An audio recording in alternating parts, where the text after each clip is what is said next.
The board of SpaceX has approved one of the most extreme CEO compensation packages in history. They're offering Elon Musk up to 200 million shares, but only if SpaceX reaches a $7.5 trillion valuation. These aren't ordinary shares. They carry 10 votes each instead of one, giving Musk enormous control over the company. To put that into perspective, the most valuable companies in the world, Nvidia, Apple, Microsoft, and Amazon, are only about halfway there. And that's not all. To unlock those shares, SpaceX must also help establish a permanent human colony on Mars with at least 1 million people.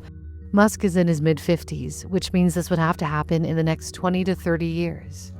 The ambition behind SpaceX started 2 decades ago over Labor Day weekend in 2001. Musk was visiting his college friend Adeo Ressi in the Hamptons. On the drive back to Manhattan, Musk said he wanted to do something about space, but didn't think a private individual could build rockets. Still, he wanted to try. Life can't just be about solving problems. They have to be things that inspire you, that move your heart. Somewhere toward the end of that drive, something shifted. Maybe, just maybe, it was possible. The only problem was cost. When Musk tried to buy refurbished rockets from Russia to send a greenhouse to Mars, they laughed at him. The Russians quoted $18 million, then raised it to $21 million just to mock him. So he decided to build his own. To cut costs, SpaceX would manufacture as much as possible in-house. When a supplier quoted $120,000 for a simple actuator, SpaceX built it for $5,000. As Musk put it, it wasn't any more complicated than a garage door opener. He had a term for this, the idiot index, the gap between what something costs to make and what it's sold for. His goal was to close that gap. But the problem wasn't just the cost. The system itself was broken. In 2004, Musk did something unthinkable. He sued NASA. The agency had awarded a $227 million contract to Kistler Aerospace without competition to keep the company from going bankrupt. This made no sense to Musk. He believed contracts should go to companies that can actually deliver.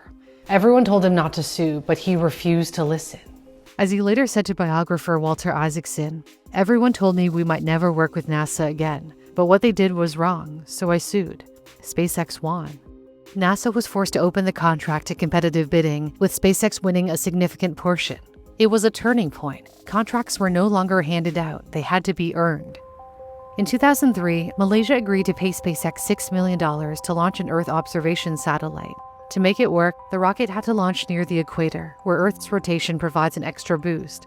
The team worked out of Kwajalein Atoll, with the launch site 20 miles away on a tiny island called Omelek, just 700 feet wide, or about 200 meters. There was nothing there. They had to build everything from scratch, even pouring concrete for a launch pad. We have liftoff confirmed. The first launch took place on March 24, 2006. But seconds after the Falcon 1 lifted off, a fire broke out. A fuel leak caused by corrosion from the salty sea air destroyed the rocket. A year later, they tried again. This time, Falcon 1 made it much further, but as it ascended, fuel sloshing in the tank destabilized the upper stage, causing it to tumble down. In August 2008, they tried a third time. This time, it almost worked, but after stage separation, the booster collided with the second stage because the engine still had a bit of thrust even after shutdown in the vacuum of space. After 3 failed launches, SpaceX was running out of money. At the same time, Tesla was nearing bankruptcy, and Musk was going through a divorce from his first wife, Justine. His partner at the time, Tallulah Riley, described how physically and emotionally exhausted Musk was. "I kept thinking he was going to have a heart attack. He was having night terrors and just screaming in his sleep and clawing at me. It was horrendous." And yet he kept going. Dolly Singh, SpaceX's head of talent acquisition, recalled how Musk addressed his staff. "For my part, I will never give up, and I mean never, and that if we stick with him, we will win." I think most of us would have followed him into the gates of hell carrying suntan oil after that. It was the most impressive display of leadership that I have ever witnessed. An unexpected lifeline gave SpaceX another chance. The PayPal co-founders who had once pushed Musk out as CEO stepped in to help. Peter Thiel and his venture capital fund Founders Fund invested $20 million in SpaceX, enough for another launch. While flying the 4th rocket to Kwajalein rather than shipping it by barge to save time, the team heard a loud pop. The first stage tank had sunk in after losing internal pressure. For a moment, it felt like everything was over. They called Musk. He was silent for a minute before he told them to keep going, to fly to Kwaj and fix it there. Walter Isaacson describes a hive of engineers scurrying around in the middle of the night working frantically on the tripped rocket, as if they were doctors in an emergency room trying to save a patient. And it worked. 3, 2, 1, 0. On September 28, 2008, everything was on the line. We have liftoff. Musk watched the fourth launch from the command van at SpaceX headquarters in Los Angeles. This time, Stage separation confirmed. Falcon 1 became the first privately developed rocket to reach orbit, and immediately everything changed. NASA awarded SpaceX a $1.6 billion contract to resupply the International Space Station. SpaceX had secured its future. Over time, it would build far more powerful rockets, but the philosophy stayed the same: make them as cheaply as possible. When military safety regulations required the cranes that lifted the Falcon 9 to cost $2 million, SpaceX questioned the rules, got them revised, and built them for $300,000. When a cooling system for the payload bay was quoted at over $3 million, they took a standard $6,000 home air conditioning unit and modified it to work on the rocket.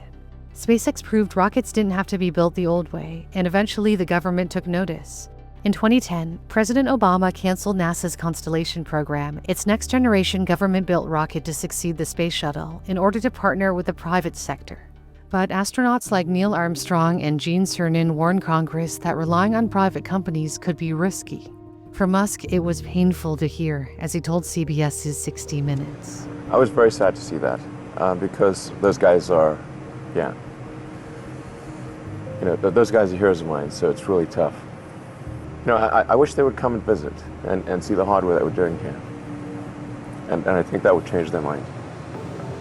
While others were debating whether SpaceX could replace NASA, Musk was already thinking bigger. As early as 2014, he was talking about specific plans for building a city on Mars. To do that, SpaceX would need something far more powerful than the Falcon 9. In 2017, SpaceX announced plans for Starship, a fully reusable rocket, the largest and most powerful ever built.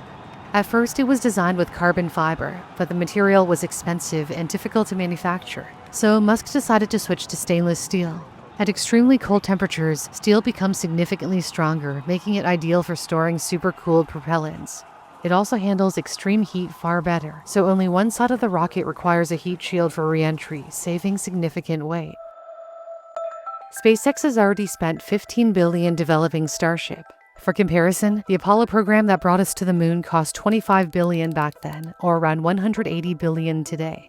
But SpaceX is aiming for something far more ambitious: frequent trips to the moon and Mars. To make that possible, the rocket has to be able to be reused like an airplane. Building something like that requires enormous capital. And liftoff. Go Falcon, go Starlink.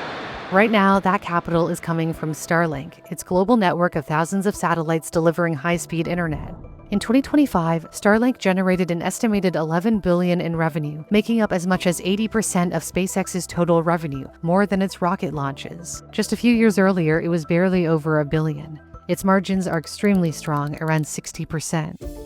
But getting to Mars still requires far more, which is why SpaceX is preparing what could be the largest IPO in history, aiming to raise as much as $75 billion, about 2.5 times the record set by Saudi Aramco. That kind of capital would let SpaceX accelerate Starship development without relying solely on Starlink. While Musk has talked about using a fleet of 1,000 Starships to build a colony on Mars by 2050, NASA is taking a far more cautious approach and even describes sending the first humans to Mars by 2040 as an audacious goal. In the near term, SpaceX is now prioritizing building a city on the moon, which can happen much faster due to its closer distance. But in the long run, the goal is still Mars. And by chasing that goal, Elon Musk could earn those 200 million shares, and SpaceX could become the most valuable company in the world. If SpaceX does go public, it could be one of the largest IPOs in history.